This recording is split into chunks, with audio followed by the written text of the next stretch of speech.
Alif al-Imam Abuya Sayyid Muhammad Alawi al-Maliki al-Hasani rahimahullah qal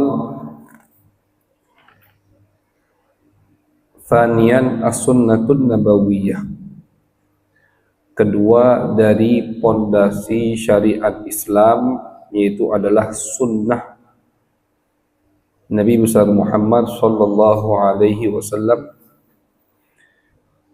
Ila an qal fas-sunnatu tubayyinu ma ujmila fil Qur'an. Sunnah itu hadis Nabi menjelaskan apa yang sifatnya global di dalam Al-Qur'an. Tugas sunnah menjelaskan yang global di dalam Al-Qur'an. Maka disebutkan nanti contoh-contoh yang Allah di Al-Quran ijmalkan, tidak terperinci, sama Nabi diperinci. Lianna syari'ata kanat tanzilu tadrijan, karena syariat ini turun secara bertahap, tadrij, bertahap. Makanya sama Allah tidak semua dari awal dijelaskan terperinci di dalam Al-Quran. Li ajri rifqi bil ummatil ummiyah kama sabaq. Kenapa syariat ini turun secara bertahap? Karena Allah sayang kepada umat al-ummiyah, umat Nabi Muhammad sallallahu alaihi wasallam.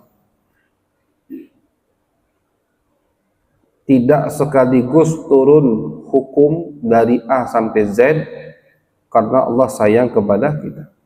Beda dengan umat sebelum kita. Taurat turun ya udah, amalkan udah tuh yang di Taurat.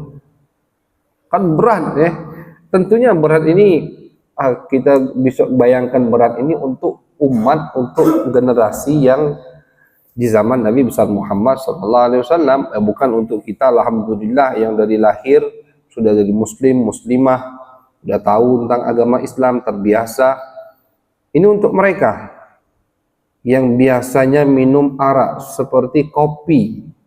Jadi kita bayangkan kita sekarang dilarang minum kopi. Waduh. Untuk orang yang tiap hari harus minum kopi, berat. Bayangkan kita dilarang misalkan makan nasi, makanan yang pokok, minuman arak itu khamar pokok untuk mereka.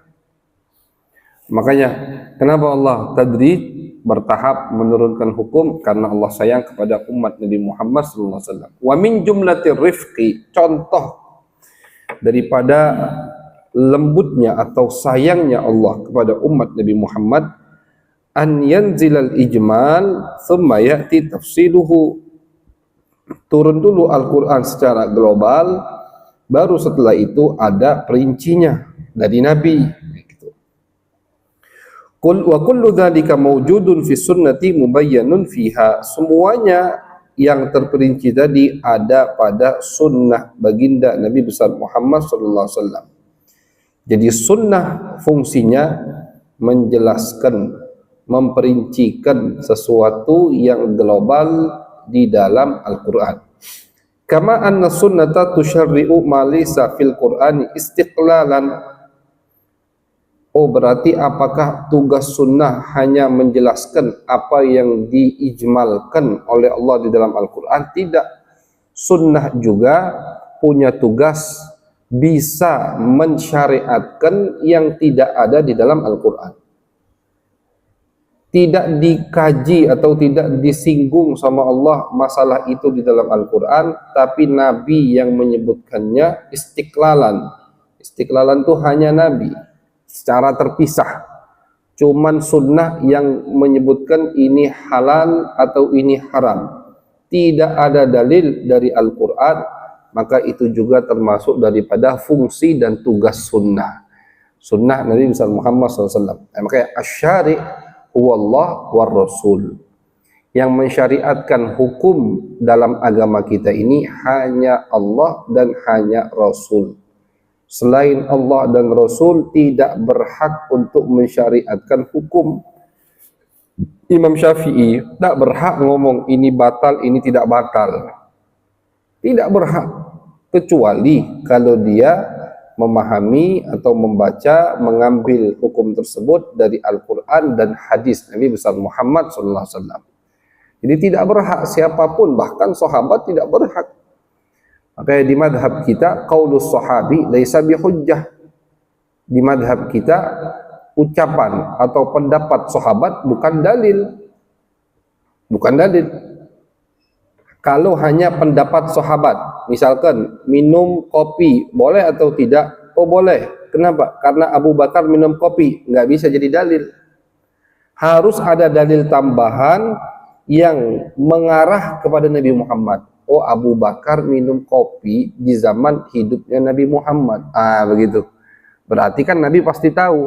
Nabi diam, berarti boleh. Ujung-ujungnya kembali ke Nabi. Tapi kalau hanya fi'lus sahabi mutlak, secara mutlak tidak jadi hukum, tidak bisa jadi hujjah. Ya walaupun bisa jadi murajjih. Murajjih itu penguat. Apa yang dilakukan sahabat, apa yang difatwakan sahabat itu tidak bisa dijadikan hukum. Afwan, tidak bisa dijadikan dalil. Tapi jadi penguat dalil bisa. Ada dua ulama berselisih, ini boleh, ini nggak boleh. Ini punya dalil, itu punya dalil. Tinggal dikuatkan mana yang lebih kuat. Oh, lebih dikuatkan dengan fi'lus sahabi, bisa. Contoh, tarkul wudu mimma masathun nar. Di awal Islam, Nabi itu setiap habis makan makanan yang dimasak oleh api, wudunya batal. Jadi kalau kita kan sekarang yang membatalkan wudu 4, di awal Islam 5, tambah 1 lagi. Makan sesuatu yang dimasak oleh api. Ya berarti kalau kita ini semua kecuali air putih sekarang. Sama air kelapa. Sama yang langsung dari tanaman, pisang, buah-buahan. Tapi kalau yang digoreng, pakai air panas, itu kan kena api semua. Itu batalkan wudhu dulu, begitu. Akhirnya sama Nabi, hukum itu dihapus. Nabi tidak lagi, atau di akhir hayat Nabi, Nabi tidak wudhu. Nabi tidak ngomong, oh ini udah dihapus, tidak. Nabi tidak wudhu kalau habis makan yang dimasak oleh api. Jadi kalau di awal Islam setiap habis makan masakan yang dimasak oleh api Nabi wudu, di akhir hayat beliau tidak wudu kalau habis makan masakan yang dimasak oleh api. Gitu dah. Tanpa ada statement atau fatwa yang jelas dari Nabi. Ulama untuk menguatkan bahwasannya mana yang lebih terakhir? Oh yang lebih terakhir Nabi nggak wudu, berarti itu yang ditetapkan oleh Nabi. Untuk penguatnya a'malus sahabah atau af'alus sahabah. Sahabat setelah Nabi wafat diperhatikan oleh ulama, tentunya dari riwayat-riwayatnya tidak ada yang wudu kalau habis makan masakan yang dimasak oleh api. Oh berarti ini hanya jadi penguat, murajjih. Tidak bisa jadi dalil, tapi bisa jadi penguat untuk dalil. Itu fi'lus sahabi. Kenapa begitu? Karena asy-syari' huwallah war rasul. Yang mensyariatkan itu hanya Allah dan Nabi besar Muhammad sallallahu alaihi wasallam. Undur ilal iman. Ja'a fil Qur'an al-amru bihi. Tapi lihat contohnya iman. Iman itu perintah untuk beriman ada di dalam Al-Qur'an. Wa ilzamu kulli wahidin an yamla'a minhu qalbahu. Dan di dalam Al-Quran ada perintah untuk orang itu penuh hatinya dengan iman. Nah iman ini antuk minu. Iman kemana iman? Disebutkan. Thumma bayyanathu sunnah biqaulihi, dijelaskan sama sunnah apa yang harus kita imani. Al-iman antuk mina billah wa malaikatihi wa kutubihi wa rasulihi wal yaumil akhiri wa bil qadari khairihi wa syarrihi. Kadzalikal Islam wal ihsan. Begitu juga Islam dan ihsan dijelaskan oleh baginda Nabi besar Muhammad sallallahu alaihi wasallam. Wandur ila shalah iman din. Contoh lagi kata Buya, coba perhatikan salat, tiangnya agama. Aujabahal Quran min ghairi bayan. Salat ini Allah wajibkan tanpa perintah yang perinci. Wa aqimus shalah pokoknya. Pokoknya dirikan salat. Bagaimana kita tahu perincian salat? Dari sunnah baginda Nabi besar Muhammad SAW. Wa bayyanati sunnah adad as-salawat war rakaat wa kaifiyatiha wa syurutaha.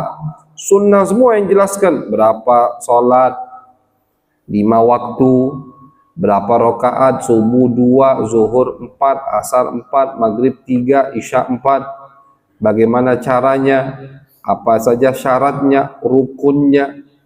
Bahkan dalam hadis Nabi Muhammad SAW mengatakan, "Sallu kama ra'aitumuni usalli." Kata Nabi, salat seperti kalian melihat aku salat. Nabi yang meraktekkan salat, perintah dari Allah yang global. Di Al-Quran cuma wa aqimus shalah, dirikan salat. Nah, salatnya bagaimana? Nabi ya. Nah, jadi kalau sekarang ada orang yang ngomong gak wajib salat, yang penting salat itu kita harus merasa berada di hadapan Allah, berarti dia itu seakan-akan lebih pintar dari Nabi. Kan begitu. Nabi jelaskannya tidak begitu. Oke, gampang sebenarnya untuk meluruskan pemahaman sesat di akhir zaman ini. Cuman yang heran, yang tersesat juga gampang. Yang tersesat juga gampang. Karena al-jahlu, kebodohan. Orang nggak belajar, dengar omongan yang menggiurkan, tertarik, ikut akhirnya. Lah gampang. Dia ngomong nggak wajib sholat, kita ruku sujud, itu buat apa? Kita belum bisa khusyuk, kita belum bisa hudur sama Allah. Yang penting itu kita ngerasa diawasi oleh Allah. Tanya, itu tafsiran dari mana? Dari aqimus shalah. Berarti tafsiran kamu lebih kuat, lebih pintar, lebih akurat dari tafsiran Nabi. Kalau dia mengatakan iya, aduh udah, imannya itu harus dikoreksi, kan begitu. Kenapa kalian tanya begitu? Karena tafsiran Nabi untuk aqimus shalah tidak seperti itu. Nabi ketika menafsirkan aqimus shalah dengan salat, bahkan Jibril turun.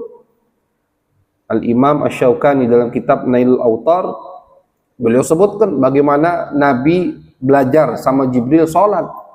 Dari waktu Jibril turun. Hari ini Jibril turun di waktu subuh. Habis itu Jibril naik. Besok Jibril kasih tahu, nanti zuhur Jibril turun lagi. Ngasih tahu ini waktunya zuhur. Habisnya Jibril naik. Waktu asar Jibril turun lagi, ngasih tahu waktunya asar, dan ini akhir waktu zuhur. Jibril itu 5 waktu turun, waktu untuk ngajari sholat. Karena Allah ketika merintahkan sholat Isra Mi'raj tidak terperinci. Jadi perintah sholat itu tidak terperincinya bukan hanya di dalam Al-Quran saja, tapi ketika diwajibkan kepada Nabi juga nggak perinci Allah. Pokoknya diwajibkan untuk umatmu sholat, wahai Muhammad. Bagaimana sholatnya? Nah, baca kitab sejarah. Setelah Nabi Muhammad turun Isra Mi'raj, Jibril turun ngajari Nabi waktu dan cara sholatnya. Setiap waktu Jibril turun, bukan Jibril turun sekaligus. Muhammad, nah ini aku ajari 5 waktu, ini subuh, ini zuhur, ini asar, maghrib, isya sekaligus. Udah aku sekali turun aja ya. Tidak. 5 waktu Jibril turun, bahkan 2 hari. Turun hari ini, besok turun lagi. Diriwayatkan turunnya itu hari ini, misalkan waktu pertama, besok waktu akhirnya, begitu turunnya.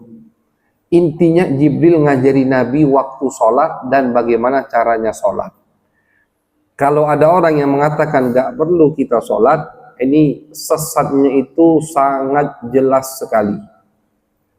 Sesat jelas sekali. Cuman tadi masih banyak yang tersesat karena jauhnya kita sekarang dari ilmu agama. Makanya penting kita belajar kitab ini. Mungkin kalau dulu kitab ini yang bacanya, yang belajarinya itu khusus untuk santri yang di pondok misalkan. Kalau sekarang ini pelajaran seperti ini, ilmu hadis, ilmu Quran, ilmu tafsir, itu semua kita butuh. Karena pemahaman sesat kemana-mana sekarang. Bahkan orang yang tidak ngerti sama sekali dengan ilmu-ilmu seperti ini, malah dia yang gampang tersesat. Dia yang gampang tersesat. Wahabi di mana-mana, oh semua pokoknya kelompok-kelompok sesat itu berada di mana-mana. Makanya butuh kita belajar ilmu hadis, ilmu Quran, sejarah bagaimana syariat ada. Kenapa? Biar membentengi iman kita, akidah kita, mazhab kita, pemahaman syariat kita, dan kita bentengi keluarga-keluarga yang ada di sekitar kita. Jadi gampang kalau mau membantah, mematahkan pendapat-pendapat yang sesat seperti itu. Nabi menafsirkan aqimus shalah dengan salat. Dan Nabi makanya ditambah lagi kedua hadis tadi, sallu kama raaitumuni usolli. Salat seperti kalian melihat aku salat. Udah jelas kan? Bukan melihat ustadz itu salat. Kenapa kalian ikuti ustadz itu, Nabi tidak kalian ikuti? Nah, begitu. Jadi kelihatan orang yang mudah tersesat adalah orang yang jauh dari ilmu agama. Nah, wa bayyanati wa islahu ma qad yaqa fihi al-khalal minha, bagaimana meluruskan, menambal khalal, kekurangan yang ada di salat tadi, seperti sujud sahwi, itu kan menambal kekurangan yang ada di dalam salat kita. Wa waddahat awqataha, sunnah Nabi menjelaskan waktunya, waktu subuh sampai maghrib sampai isya. Wa kaifal amal fi fawaitiha, bahkan bagaimana apa yang harus kita lakukan ketika kita ketinggalan sholat. Nabi juga ketika orang meninggalkan sholat, kata Nabi wajib qadha. Gitu. Sampai segitunya, masyaallah hadirin, yang meninggalkan sholat maka wajib, kata Nabi, bayar dengan sholat itu. La yaqdi sholat illa sholat, tidak bisa membayar sholat kecuali sholat. Itu perintah Nabi Muhammad SAW. Wa ma dzukira fil Quran illa ma huwa ijmalun min dalik, yang disebutkan di Al-Quran sangat global sekali. Seperti Allah berfirman, ya ayyuhalladzina amanu idza qumtum ila shalah, kalau kalian mau salat. Allah nggak nyebut salat apa, kapan waktunya, berapa rakaat. Nah, faghsilu wujuhakum wa aydiyakum ilal marafiq, maka basuh muka dan tangan kalian. Fafil Quran bayat nusyartin wa huwa tahara al-ma'iyah thumma turabiyah. Di Al-Quran disebutkan ada syarat. Jadi sebagian disebutkan oleh Al-Quran, syarat mau sholat harus ada wudu, kan begitu. Tidak ada wudu, pakai debu. Fa illam tajidu ma'an fatayammamu sha'idan thayyiba. Kalau enggak ada air, kata Allah, maka pakai debu, tayammum. Itu ada di Al-Quran. Kemudian wa asyara ila syarti satril aurah, beberapa syarat lain juga Allah sebutkan, seperti menutup aurat. Khudhu zinatakum inda kulli masjid, Allah juga menyebutkan syarat ngadep kiblat. Fawalli wajhaka syatral masjidil haram, kalau salat harus mengarah kiblat ke Masjidil Haram. Walakin hunaka tafasil bayyanat as-sunnah, tapi tetap banyak perinci-perinci yang lain yang menjelaskannya hanya sunnah Nabi besar Muhammad sallallahu alaihi wasallam. Tsumma asyara al-Qur'an ila awqatiha, Al-Qur'an juga mengisyaratkan, menyebutkan waktu salat. Fa subhanallah hina tumsun wa hina tusbihun walal hamdu fis samawati wal ardi wa asyiya wa hina tudhhirun. Itu waktu salat yang Allah sebutkan di dalam Al-Qur'an. Tumsun sore, tusbihun pagi, asyian malam, tudhirun berarti salat zuhur, waktu zuhur. Tumsun ini berarti masuk di situ maghrib dan asar. Tumsun waktu sore masuk maghrib dan asar. Tusbihun waktu subuh. Asyian waktu isya. Tudhirun waktu zuhur. Walakinnas sunnah bayyanatil awqat bil bayanis syafi. Tapi sunnah menyebutkan waktu. Kan Allah cuma nyebut sore, pagi, malam, kapan? Itu batasnya itu kapan? Siapa yang jelaskan? Waktu zuhur, qadar rumhin, terus waktu asar sampai ila dhillai, dua bayangan tadi, terus masuk waktu maghrib ketika sudah merah, kapan masuk waktu isya, merahnya hilang. Waktu Isya sampai kapan? Sampai Tulu'ul Fajr Shadiq. Itu semua Nabi yang jelaskan. Allah cuma menyebutkan waktunya secara global. Tapi Nabi yang memperincikannya. Bi hadithi Buraidah, hadis dari sahabat Buraidah, wa hadis Ibni Amr radhiyallahu anhum fi sahih wa ghairihima, hadis yang menjelaskan waktu secara detail daripada waktu salat. Wa asyara al-Qur'an ila kaifiyatiha. Okey, Quran menyebutkan cara salat, irka'u wasjudu wa qumu lillahi qanitin. Tapi walakinna sunnah allati istawfat, yang menyempurnakan kaifiyah bagaimana cara kita salat adalah sunnah Nabi Muhammad. Faqala sallallahu alaihi wasallam, Nabi bersabda, "Shallu kama ra'aitumuni usalli." Kata Nabi, salatlah seperti kalian melihat aku salat. Wa rawalana Abu Hurairah, diriwayatkan dari Abu Hurairah, wa Wa'il bin Hujur, wa Malik ibn al-Huwairits, wa Abu Humaid as-Sa'idi radhiyallahu anhum, ini semua sahabat Nabi, kaifiyata salatihi alaihi salatu wassalam. Mereka meriwayatkan bagaimana cara salatnya Nabi. Wa 'allamana minha ma huwa wajib wa ma laysa biwajib, dan mereka jelaskan kepada kita mana yang wajib dan mana yang bukan wajib.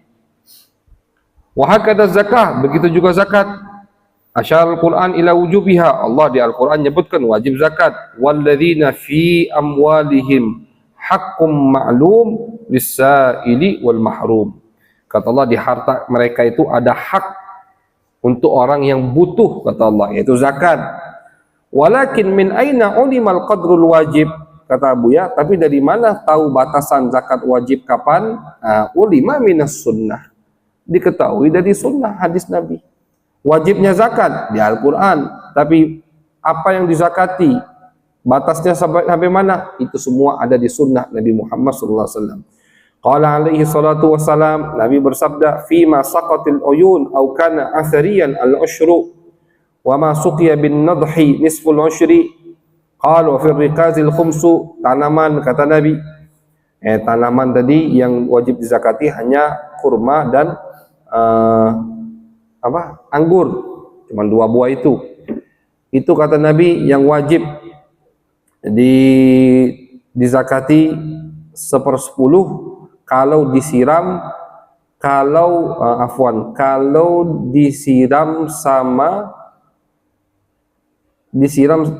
sama hujan, artinya tanpa ada usaha yang memiliki tanah, dia tidak pernah nyiram-nyiram, hujan terus cukup, itu berarti zakatnya lebih banyak. Tapi kalau yang bercocok tanam tadi butuh tenaga atau upah untuk menyirami tanamannya, maka setengah dari 1/10 zakatnya lebih sedikit karena lebih capek dia mendapatkannya. Wa fir rikaz al-khumsu, rikas itu harta karun, 1/5 zakatnya. Ini ada orang nemu harta karun dengan satu syarat, harus dia yakin harta karun itu dari zaman jahiliyah, maka boleh diambil dengan catatan ya di tanah inti boleh diambil, tapi wajib zakat langsung emas semua, misalkan 1/5-nya harus dikeluarkan dari Nabi Muhammad SAW. Wa bayyanati sunnah qadran nisab, Nabi menyebutkan batas sampai mana nisab. Qala alaihi salatu wassalam, laisa fi maduna khamsati awsukin min at-tamri shadaqah, wa laisa fi maduna khamsi awaqin minal wariqi shadaqah, wa laisa fi maduna khamsi zawdin minal ibli shadaqah. Kurma nggak sampai 5 wasak, wasak itu ada ukuran timbangan kurma, itu nggak wajib zakat.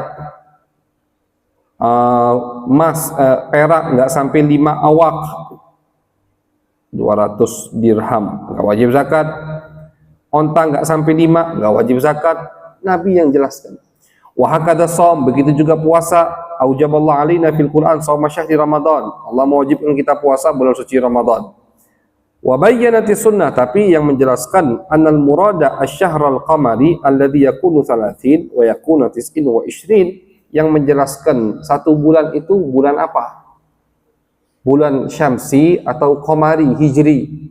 Oh, bulan hijri. Bulan hijriyah paling dikit 29, paling mentok 30. Tidak ada 28 sampai 31, begitu. Itu Nabi yang jelaskan. Al-Quran tidak jelaskan, pokoknya puasa bulan Ramadan gitu. Wa amarana an nasum li ru'yatil hilal wa nuftira li ru'yatih. Nabi juga yang memerintahkan kita, yang mengajarkan kita kapan wajib puasa, kapan kita lebaran, itu dengan melihat hilal. Wa anna man aftara amidan li ghairi udrin tajibu alaihi al-kaffara indal imami Malik ma'al qada wal qada'u faqat indal jumhur. Dan orang yang sengaja batal puasa Ramadan tanpa ada uzur, maka dia kena kafarah dan qada di mazhab Imam Malik.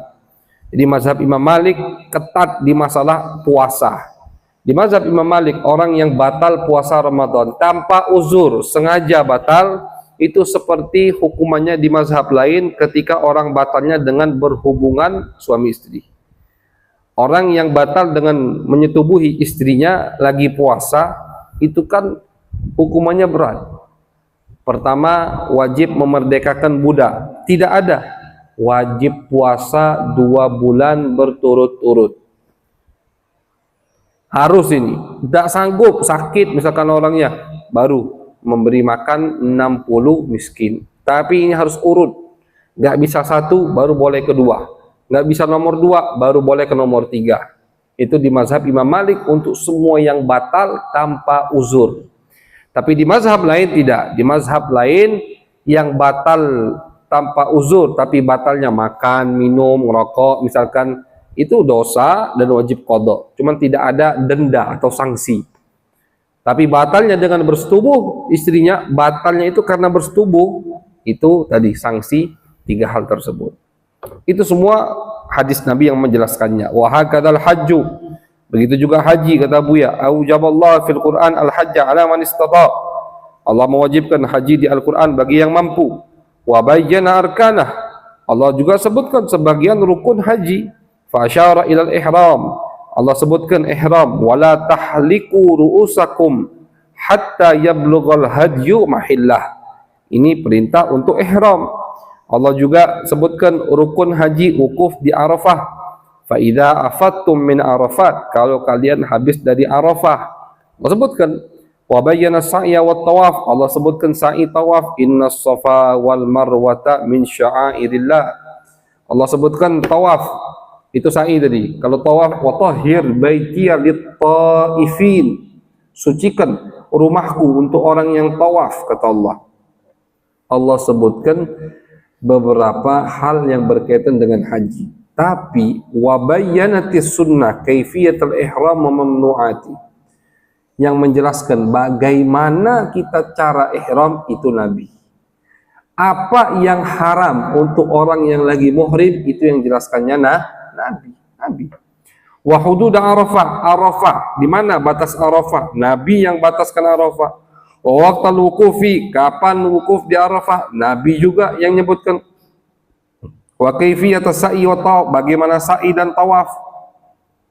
Makanya sahabat bertanya ketika turun ayat innas safa wal marwah, ya Rasulullah, kita mulai dari mana? Kalau zaman jahiliyah dulu mulainya dari Safa ke Marwah. Nah sekarang udah Islam, mulai dari mana ya Rasulullah? Kata Nabi, Nabi yang ngomong, ibda'u bima bada Allahu bihi, mulailah dengan yang dimulai oleh Allah. Coba lihat ayat itu, apa yang Allah sebutkan duluan? Safa ya Rasulullah, berarti mulai dari Safa. Itu Nabi yang jelaskan. Jadi sahabat pun merasakan butuh dengan sunnah. Kalau ada orang yang ngomong, oh nggak butuh dengan sunnah, kita cukup Al-Quran, itu sesat juga. Sahabat saja butuh dengan sunnah. Mereka tanya Nabi, mulai dari mana ya Rasulullah? Dijelaskan sama Nabi, mulai dengan apa yang dimulai oleh Allah. Oh berarti dari Safa, baru ke Marwah.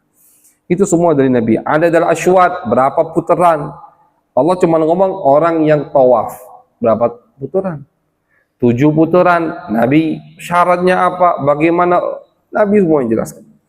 Wa qad ajmalahu alaihi salatu wassalam, Nabi singkat padatkan rukun haji, syarat haji pada sabda beliau, khudhu anni manasikakum, kata Nabi, ambil manasik kalian dari aku, ambil cara umrah dan haji dari aku, kata Nabi. Wa bayyanatil ahadits an-nabawiyah, dari situ hadis baru menyebutkan yang diriwayatkan oleh sahabat, alladzina ayanu hajjahu, yang melihat, menyaksikan, hadir waktu haji bersama Nabi.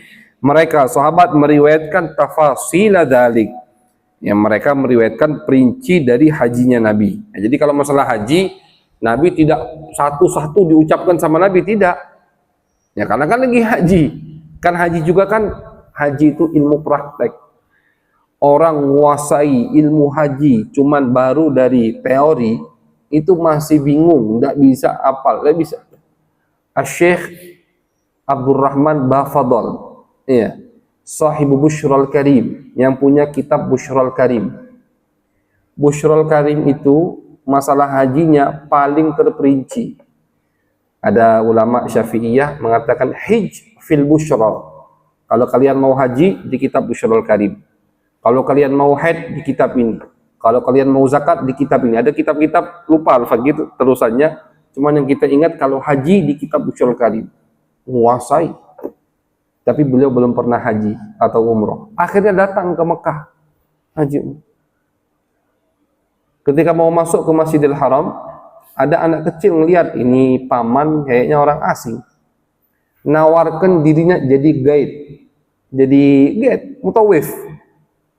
Ya Ammi, aku jadi guide, mau aku tuntun, istilah gitu kasar, mau aku tuntun. Syekh Abdul Rahman ya bukan menghina, cuman udah butuh, udah makasih. Ya beliau udah ngarang kitab Bushral Karim. Muqaddimah Hadramiyah tuh yang diajar sama Abdul Hasan di Rumah Pak Arba'ah, itu syarahnya Bushral Karim atau hasyiahnya. Muqaddimah Hadramiyah dihasyiahkan oleh Bushral Karim.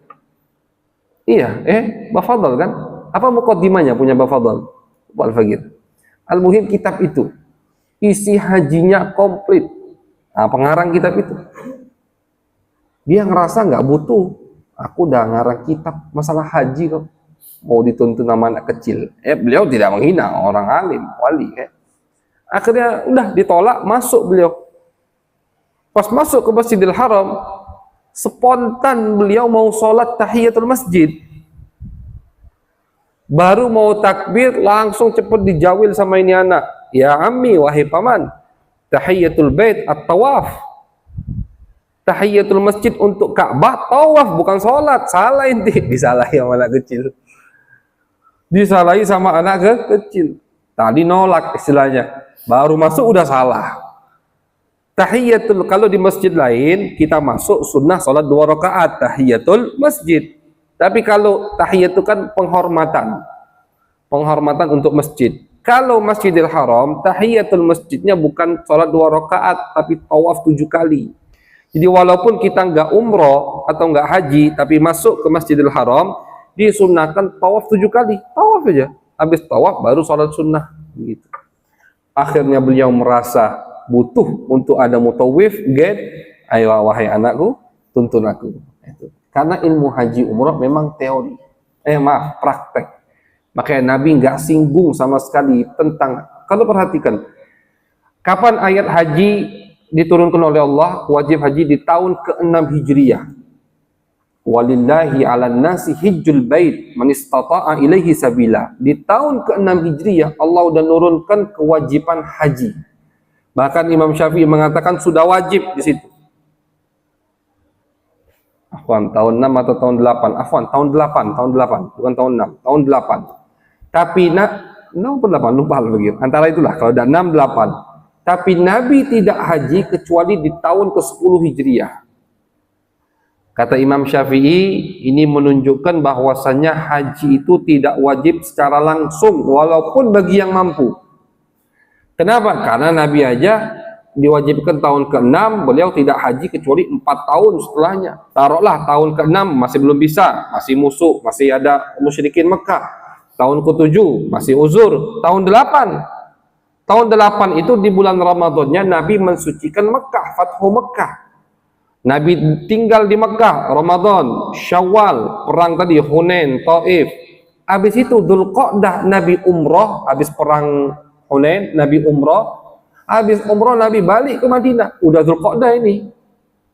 Istilahnya udah tinggal nunggu berapa minggu lagi wukuf di Arafah. Tapi Nabi nggak haji, Nabi pulang ke Makkah, ke Madinah. Tahun depannya, tahun 9 Hijriah, Nabi nggak haji, cuma Nabi ngirim rombongan haji yang diketuai, dipimpin oleh Sayyiduna Abu Bakar As-Siddiq dan Al-Imam Ali bin Abi Thalib. Nabi nggak haji. Tahun 10 baru Nabi haji. Di situ baru Nabi jelaskan semuanya. Bagaimana Nabi menjelaskannya? Dengan praktek langsung. Dengan buka soal jawab. Saluni, kata Nabi. Ayo tanya. Tanya yang bingung. Ya Rasulullah, bagaimana kalau ini? Tidak apa-apa. Ya Rasulullah, kalau begini? Tidak apa-apa. Ya Rasulullah, banyak nanya sama Nabi. Nah, itu dilihat, direkam semua oleh sahabat. Seperti Abdullah bin Abbas, Abdullah bin Umar. Nah, Nabi ngomong, khudhu anni manasikakum. Kata Nabi, kalau kalian mau haji, pelajari manasik haji dari aku, kata Nabi. Ya, harus niru Nabi, maksudnya begitu. Ya, jadi memang ilmu haji harus praktek, dan langsung dipraktekkan oleh baginda Nabi Muhammad SAW. Allah di Al-Quran cuma menyebutkan wajib haji, Allah menyebutkan ada sa'i, ada tawaf, ada ihram, ada rukun, berkaitan dengan dam, Allah sebutkan juga tamattu, apa damnya, kalau enggak dam puasa, ada di Al-Quran masalah haji, cuman tidak seperti, terperincinya tidak seperti di hadis Nabi Muhammad SAW. Karena tadi memang Al-Quran itu selalu sifatnya global, ijmal. Al-Quran sifatnya ijmal. Kalau Al-Quran preteli semua, kepanjangan akhirnya, susah kita ngapalnya, kan begitu. Karena Allah rahmat dengan kita, nggak perlu panjang-panjang, singkat, padat, simple, global. Ada nabiku nanti yang menjelaskannya melalui hadis-hadis dirinya. Nah, itu fungsi daripada hadis Nabi Muhammad sallallahu alaihi wasallam. As-sunnatu apa bab sebenarnya? As-sunnatu mustaqillatun fit tasyri'. Insyaallah akan kita kaji di pertemuan yang akan datang. Nah, ada soal?